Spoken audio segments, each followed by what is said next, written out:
Okay, well, good afternoon, everyone. I'd like to thank you for joining us in the second installment of the Meeting Others Forum.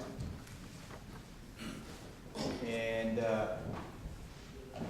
today's topic is going to be an exploration of the Baha'i faith and the prosecution that the community is currently facing in Iran, and some of the creative responses that the community has begun to deliver against the challenges which they're facing.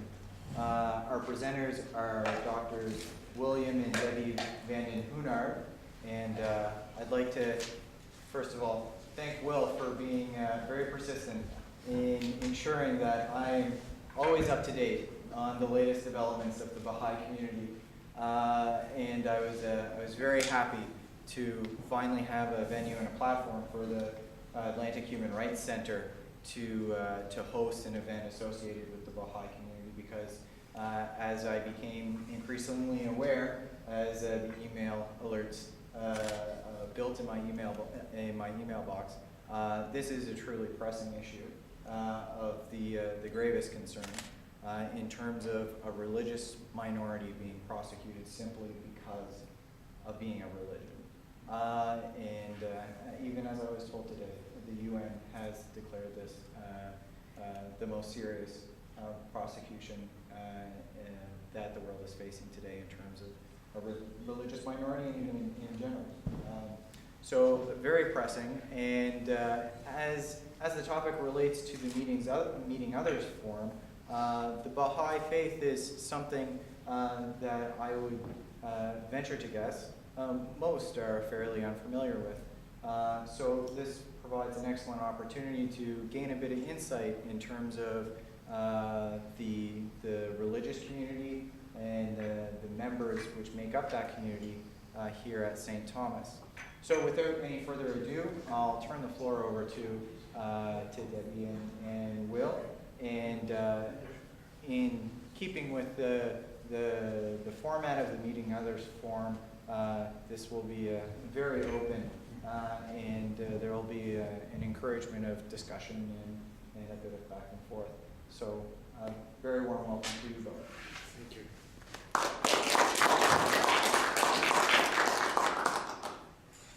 Thank you, Mark and Jeanette, for making all the arrangements for this meeting. I'd also like to thank Professor Fikru for organizing, for really getting this whole movement started of the other colloquium, and that's more appreciated, and to Cody for making all the multimedia video presentations. It is true that in Canada there's so little known about the Baha'i community in Iran, and partly it's because the wave of persecution that has gone over the Baha'is in Iran also involved a great deal of misunderstanding about what is the Baha'i faith, what is the Baha'i community, what are the Baha'is, partly on account of the regimes in Iran who have rather successfully convinced Western audiences that the Baha'i faith is of no consequence. And there is a double urgency in making this presentation. Ever since the earliest days in 1844, the Baha'is have been persecuted. Over 20,000 were killed. And if you hold someone a debt in those days, well, you just denounce that person as a Baha'i, and that would give license to kill that person. Deep-seated prejudice towards the Baha'is. The word Baha'i is the same word as infidel from the regime's perspectives. And this idea is spread to Western things, as I said before. There's universal ignorance of our nature, the religious nature, teachings and history, and there's a certain silence surrounding the topic. Even when you register protest in Iran about the Baha'is, the word it's hard to register a protest. In some cases, receive the protest because there's no category called Baha'i. This is part of, it's almost like if your daughter brings home a boyfriend you don't like, that boyfriend never has a name. It's, how is he, right? And so the authorities in Iran do the same thing by not giving it a name. It doesn't exist. The Baha'is have been denied any use of communication with regard to the public, radio, television, newspapers, films, the distribution of literature, or public lectures. There is no venue at all for the Baha'is to express themselves within Iran in the past and today. The academic community has studiously avoided the study of the Baha'i faith or has studiously ignored the existence of the Baha'is. The central figures of the census figures within Iran have consistently omitted the word Baha'i and the enumeration of the Baha'is in Iran. There is no reference at all. Absolutely. And yet the Baha'i faith constitutes the largest minority in Iran, by 350,000 people plus. There's also a systematic campaign of abusive propaganda from the Shia Muslim clergy, in which the role of the Baha'i community in Iran, its size, its beliefs, and its objectives have been grossly misrepresented. So, for example, Baha'i marriage is not allowed, which means that any children coming from such a marriage are considered to be illegitimate. It was not possible for Baha'is to get married,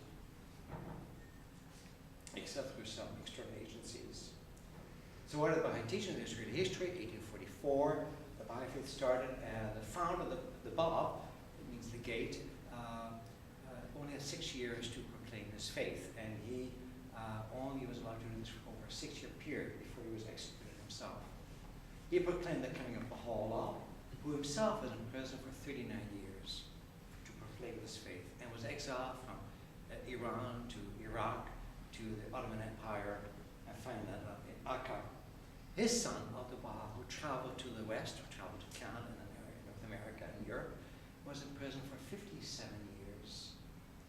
And in 1908, he was released from prison at the age of 57, and then began his travels. Very significant. We're not involved in partisan politics. Baha'is do not demonstrate on the streets. We're an ideal group for the UN to consider because we're not political, and we don't attempt to overthrow any regime, any government. We're supposed to be law-abiding.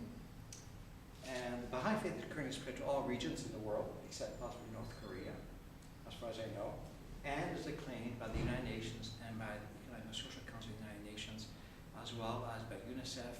I served at the Baha'i office at the United Nations for 4 years, so I know it exists there. The Pahlavi period, this is from 1925 to 1979, the persecution was lessened to some extent, and the Shah wanted to transform the country to make it more secular, more Western, and he would occasionally persecute the Baha'is just to give the Muslim clergy some idea of satisfaction that progress was being made in exterminating the Baha'is. But the Baha'is formed a major pool of educated people because Baha'is were not allowed to get education within Iran. Essentially, they moved outside of Iran to get educated, and they went back to contribute to the country. The first school for girls, by the way, was in Iran and was run by Baha'is. The civil service had Baha'is. However, the Baha'is were denied constitutional rights. The Baha'i is considered to be heretical, and what can I say? And occasionally mob attacks were incited against the Baha'is and Baha'i holy places. The current regime, 1979, welcome. We were confirmed as non-Muslims, but Christians, Jews, and reactions are recognized in Iran, and with certain limited rights as protected minorities, but we were denied any equality under the law of any kind. And the Khomeini made it clear upon his return to Iran in 1778, that the Baha'i citizens would have no rights whatsoever, and and this has been followed through and through. The media reports in Iran have incited hatred, and one aspect of the Iranian government's campaign against Baha'is is documented in the report inciting hatred. And this is designed to vilify the Baha'i community at every possible level. It highlights false accusations of Baha'is involved in a variety of subversive practices, which they, this is all claimed, unproven, and including anti-Islamic, morally corrupt, and agents of foreign powers. All these allegations have not been sustained at all. And just look at the Baha'i teachings that advocate to this.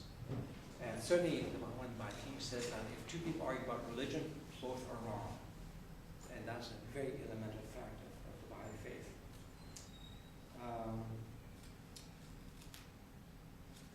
The report also says that valuable insights into the mechanics of the less documented and more insidious elements of this campaign, a systematic campaign to uproot the Baha'is, both inside Iran and outside of Iran.